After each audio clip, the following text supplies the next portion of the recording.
Celah dimensi. Video ini dibuat dari sudut pandang pengalaman batin dan refleksi pribadi.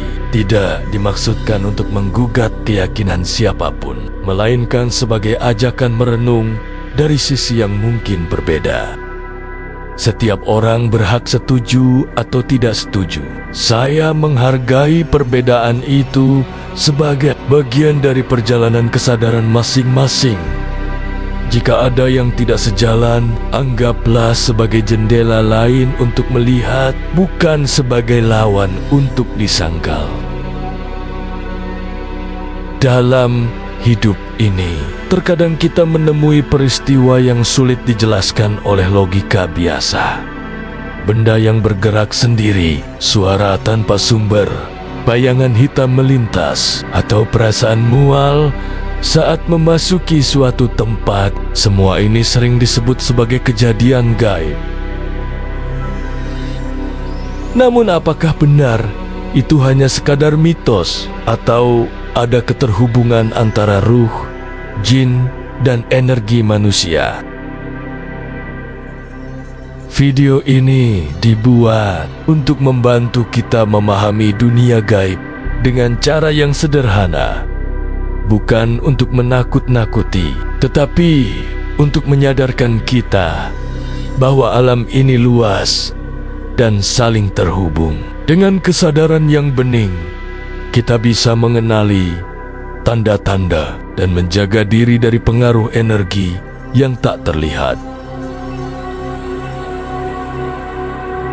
Semoga video ini menjadi teman perjalanan bagi mereka yang ingin menyelami sisi lain dari realitas dengan hati yang terbuka dan kesadaran yang jernih. Celah dimensi, awal pemahaman.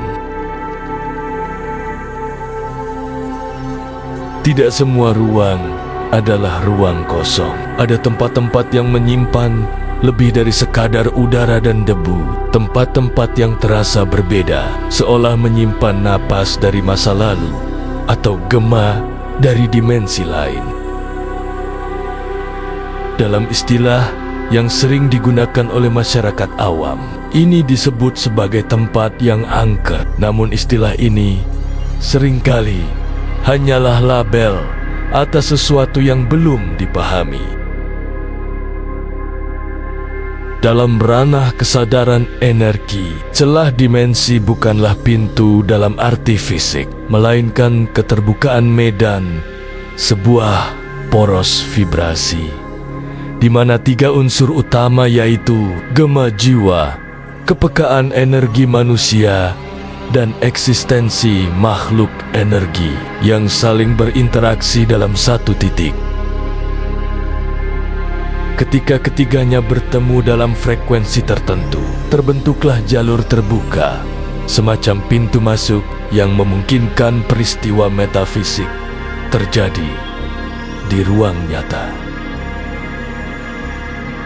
Celah dimensi bisa terbuka secara alami akibat peristiwa traumatik seperti kematian mendadak, kekerasan ekstrim, atau kesedihan mendalam, atau secara tak langsung melalui sugesti dan pencitraan kolektif manusia yang terus-menerus menguatkan bentuk realitas lain dalam pikiran mereka.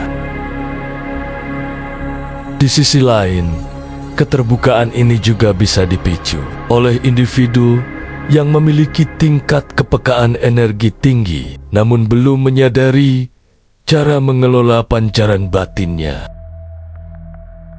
Ketika seseorang memasuki tempat yang gerbangnya telah terbuka, tubuhnya menangkap sinyal halus yang sulit dijelaskan dengan indera biasa. Getaran dingin, rasa berat di dada, suara samar, hingga penampakan kabur dalam bentuk bayangan hitam atau putih. Gejala ini bukanlah halusinasi, melainkan respon tubuh terhadap keberadaan frekuensi energi lain yang bersinggungan dengan kesadaran fisiknya. Penting untuk dipahami bahwa bukan tempat itu sendiri yang berbahaya, melainkan keterhubungan antara kondisi batin pengunjung dan jejak energi yang menetap. Mereka yang memiliki jiwa bersih, tenang, dan terpusat pada kesadaran murni seringkali tetap netral di tengah tempat seperti ini. Namun mereka yang batinnya terpecah, takut, atau sedang terganggu emosinya lebih mudah menjadi resonator bagi interaksi makhluk energi dan gema jiwa. Dengan demikian, pemahaman awal mengenai celah dimensi adalah bahwa ia bukan hanya hasil dari luar diri, melainkan juga kondisi dari dalam. Tubuh, jiwa, dan ruang adalah satu kesatuan medan. Saat salah satunya terganggu, maka keseluruhan sistem dapat mengalami getaran tak biasa. Untuk memahami celah dimensi dan fenomena yang menyertainya, kita perlu mengurai dengan jernih tiga entitas utama yang kerap menjadi pusat interaksi energi, yaitu makhluk energi, gema jiwa, dan manusia. Ketiganya bukanlah wujud yang berdiri terpisah, melainkan eksistensi dalam dimensi berbeda yang sesekali saling bersentuhan melalui ruang, waktu, dan kesadaran. Jin adalah makhluk yang diciptakan dari nyala api yang tidak berasap. Bahasa simbolik yang merujuk pada keberadaan mereka sebagai energi panas yang memiliki gerak, bentuk, dan kehendak. Mereka tidak kasat mata dalam spektrum visual manusia, tetapi keberadaannya dapat dirasakan melalui gejala getaran, suara, atau bahkan penampakan dalam bentuk bayangan atau mimpi. Yang membuat jin unik adalah bahwa mereka memiliki kesadaran. Meski sifat kesadaran itu berbeda dari manusia, jin bisa memahami, memilih, dan bahkan bersembunyi atau berpura-pura. Sebagian dari mereka menyatu dalam harmoni dengan alam, sementara sebagian lainnya terseret oleh getaran rendah seperti kemarahan, dendam, atau keinginan untuk menguasai. Mereka cenderung tertarik pada gelombang energi manusia, terutama yang tidak stabil atau terlalu terbuka. Itulah sebabnya jin bisa hadir di tempat yang memiliki muatan emosional kuat, baik positif maupun negatif. Ruh adalah inti kesadaran ilahiyah. Ruh bukan sekedar jiwa yang menghidupi raga, tetapi merupakan percikan langsung dari kehendak ilahi. Kesadaran murni yang menjadi pusat dari keberadaan setiap manusia. Ruh tidak memiliki bentuk, tetapi memiliki kehendak dan arah. Ketika seseorang meninggal dunia, ruhnya kembali ke asal, namun residu energinya, jejak pikiran, emosi, dan keterikatan yang belum terselesaikan masih bisa tertinggal. Residu ini tidak memiliki kehendak seperti ruh sejati, tetapi masih mengandung muatan informasi yang dapat beresonansi dengan ruang dan manusia di sekitarnya. Disinilah sering terjadi kesalahpahaman tentang apa yang disebut sebagai roh gentayangan. Sebenarnya bukan ruh yang sesungguhnya, melainkan residu atau gema dari pengalaman ruhani yang melekat pada suatu tempat atau objek. Manusia sebagai titik temu materi dan kesadaran. Manusia adalah merupakan makhluk di alam ini yang menjadi titik temu antara materi padat dan kesadaran halus. Tubuh manusia adalah instrumen, sedangkan ruh adalah pengarahnya.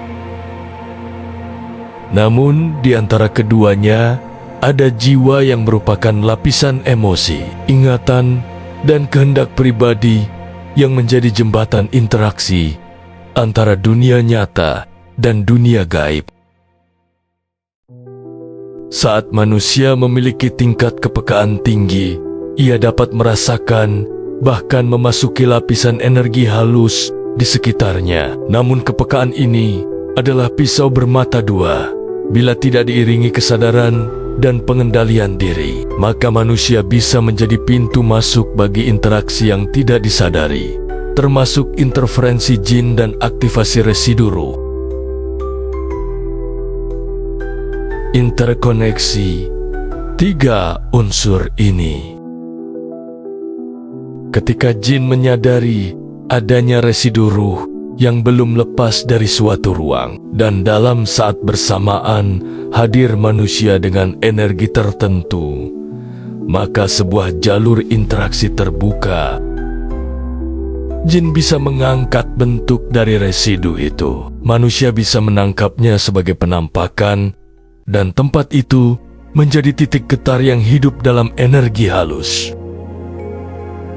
Namun perlu ditegaskan bahwa tidak semua interaksi ini berbahaya. Yang menjadi masalah adalah bila energi manusia tercermin melalui rasa takut, amarah, atau pencitraan berlebihan. Dengan memberi umpan balik negatif, maka gerbang akan semakin terbuka dan interaksi bisa menjadi lebih intens, bahkan mengganggu.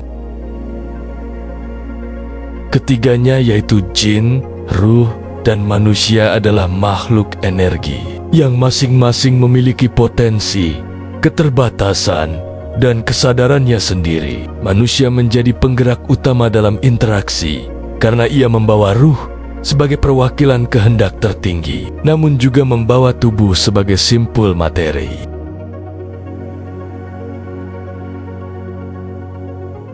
Keseimbangan antara ketiganya menjadi kunci agar tidak menjadi korban atau pemicu dari keterbukaan gerbang dimensi itu sendiri. Peristiwa gaib dan pengaruh energi. Dalam pengalaman manusia, peristiwa gaib seringkali ditandai oleh hal-hal yang melampaui batas persepsi indrawi. Benda bergerak sendiri, suara tanpa sumber, bayangan yang melintas, hingga perasaan seolah diawasi. Semua ini mengindikasikan adanya perubahan vibrasi atau gangguan dalam keseimbangan medan energi pada suatu tempat. Namun penting untuk dipahami, peristiwa gaib bukan sekadar hasil dari makhluk halus, melainkan manifestasi dari berbagai faktor energi yang berinteraksi secara kompleks, baik dari ruang itu sendiri, dari makhluk gaib yang hadir, maupun dari kondisi kesadaran manusia yang berada di dalamnya. Setiap ruang menyimpan rekaman peristiwa yang pernah terjadi di dalamnya. Ruangan yang pernah menjadi tempat kesedihan mendalam, pertengkaran hebat, atau kematian tragis, cenderung meninggalkan resonansi emosi yang tidak langsung hilang. Ini yang kita sebut sebagai jejak energi atau memori ruang. Ketika manusia memasuki ruang semacam ini, tubuh energinya yang seringkali tidak disadari menangkap sinyal tersebut. Responnya bisa beragam: rasa mual, pusing, tekanan di dada, atau gelisah tanpa sebab. Ini adalah bentuk interaksi gelombang antara medan ruang dengan sistem energi tubuh manusia.